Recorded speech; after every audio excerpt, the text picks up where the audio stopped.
Quarantine has kept us in, but one candidate is out of the Democratic race. We will find out who next. And how long will the sports world be on hold? Find out more in our sports segment. Find out which rapper is getting engaged despite the quarantine. More in entertainment. And rain drenched San Diego this week. Find out how much in weather. Newscene starts right now.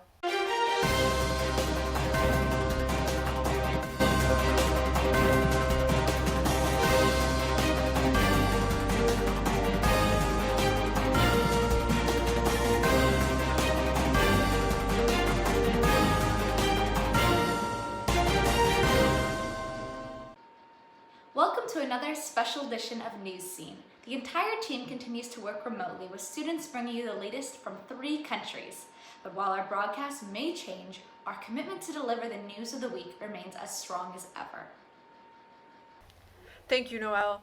We start tonight with a shakeup in politics. Bernie Sanders has dropped out of the 2020 Democratic presidential race. Sanders made the announcement on Wednesday, telling his supporters that victory was virtually impossible. His path to the Democratic nomination became unrealistic after Joe Biden's Super Tuesday comeback. Sanders made it clear he viewed the former vice president as the party's 2020 nominee. The news doesn't change ballots in states with primaries coming. Sanders' name will remain, and he will continue to gather delegates. And closer to home, the numbers of COVID-19 deaths have increased here in San Diego. As of the broadcast total, now there is 40. According to San Diego County website, there's also 98 new cases that have been reported. That pushes the local total past 1,500. But officials remind us that it's not the only confirmed cases. Unconfirmed cases are much higher. The county is updating its numbers each afternoon. And the CDC has released new data pointing toward troubling racial disparities in COVID-19 cases nationwide. 1 in 3 people who have contracted the virus and have been hospitalized are African American. By contrast, only 13% of the U.S. population is Black. On Wednesday, the governor of New York, Andrew Cuomo, called for better testing in communities of color across New York State. He noted the large disparities are not only seen in New York, but all over the country. President Trump also agreed with Cuomo, saying this at a press conference. It's showing up very strongly in our data on the African American community, and we're doing everything in our power to address this challenge. It's a tremendous challenge. Closer to home, the San Diego Convention Center has been converted into a shelter for the homeless. City and county officials made the move to keep the homeless population from being exposed to the COVID-19. Over 800 people have already been moved into the convention center as of Wednesday. The facility is large enough to house nearly twice that many. And a San Diego lab is testing an experimental vaccine for COVID-19 on humans. Inovio Pharmaceuticals dosed their first human subject with the vaccine at their lab in Sereno Valley on Monday. Up to 40 healthy adults will be tested to ensure that the vaccine is safe. Interim results are expected by this summer. Authorities want us to use masks, but the demand is greater than the supply. Bernice Chavez has a few tips on how to make our own masks. Thanks, Noel and Yakira.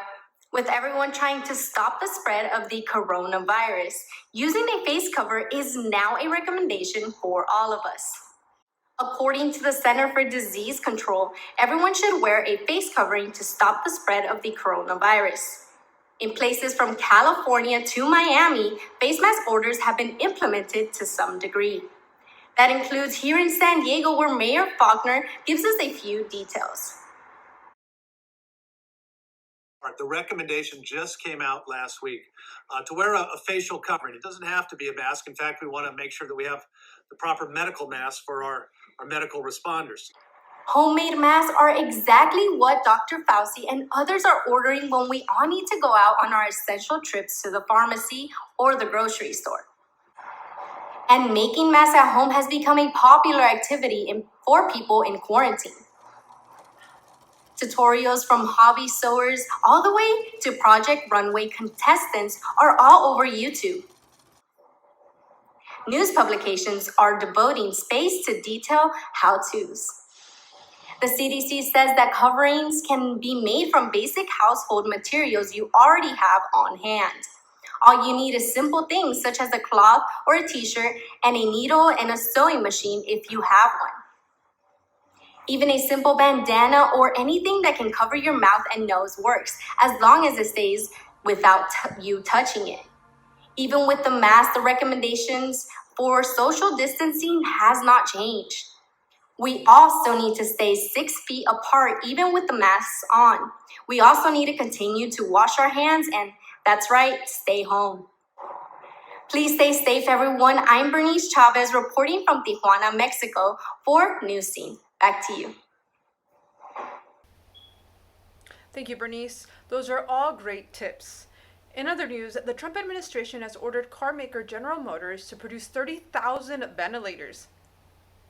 GM will be paid nearly $5 million to make the medical machines for the national stockpile. The first delivery should arrive by late May, with the rest being sent out in August. It's the administration's first order of ventilators after invoking the Defense of Production Act 2 weeks ago. And California is loaning 500 ventilators to New York and other states facing severe equipment shortages due to the COVID-19. Governor Gavin Newsom announced the plan on Monday. The ventilators will go to the Strategic National Stockpile. Oregon announced it was sending 140 ventilators to New York, while Washington was returning more than 400. And a legend paid a visit to our local healthcare heroes this week. Former Lakers Kareem Abdul-Jabbar donated 900 pairs of safety goggles to San Diego medical workers. I feel for you. That's why we're here. So, good luck.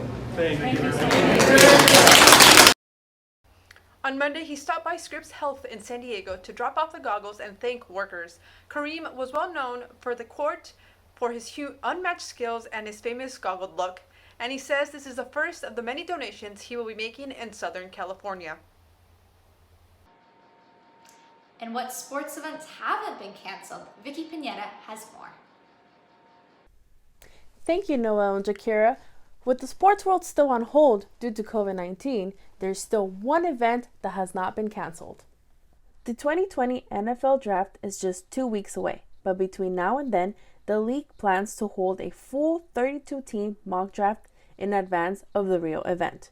The NFL Draft was originally scheduled to be held in Las Vegas, but instead, it will go virtual.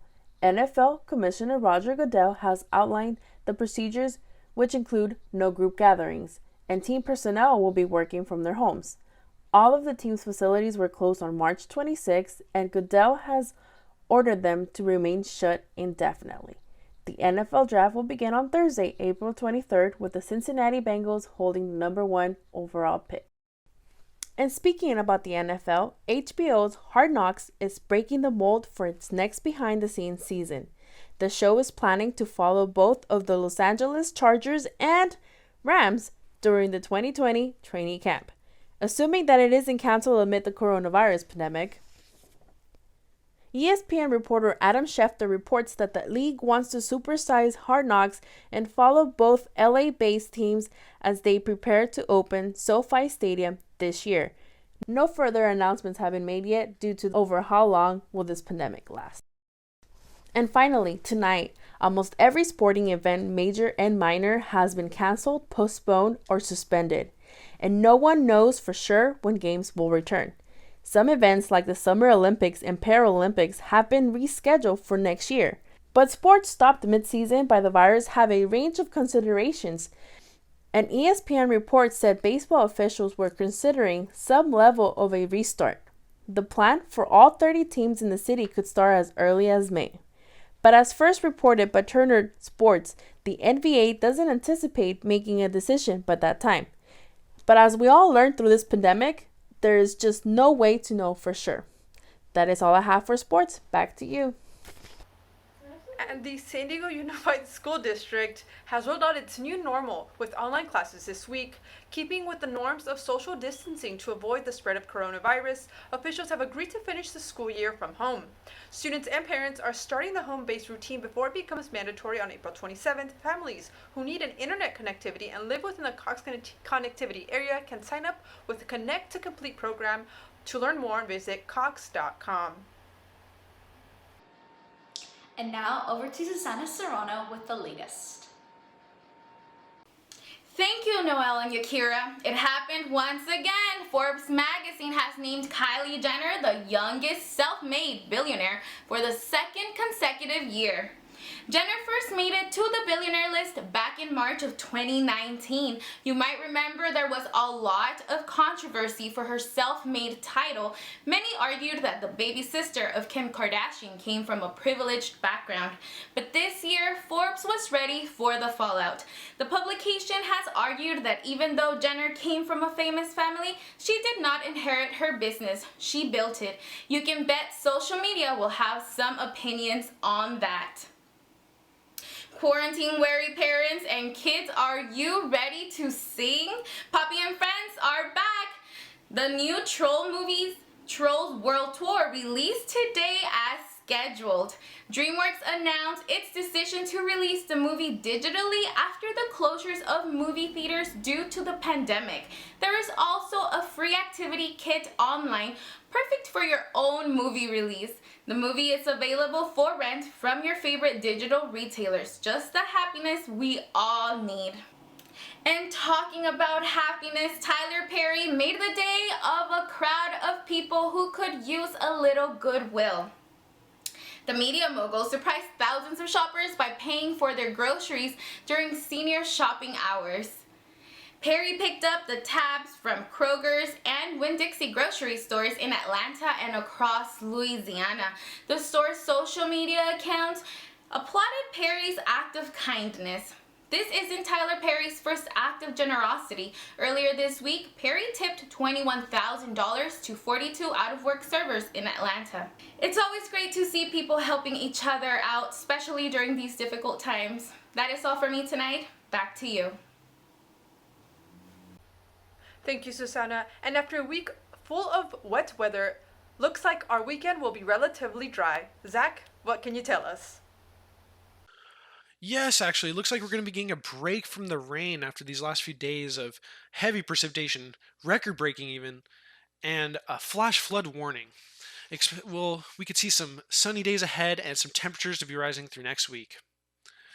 As for the current temperatures, from the coast all the way to the desert, we'll be getting showers all across the board.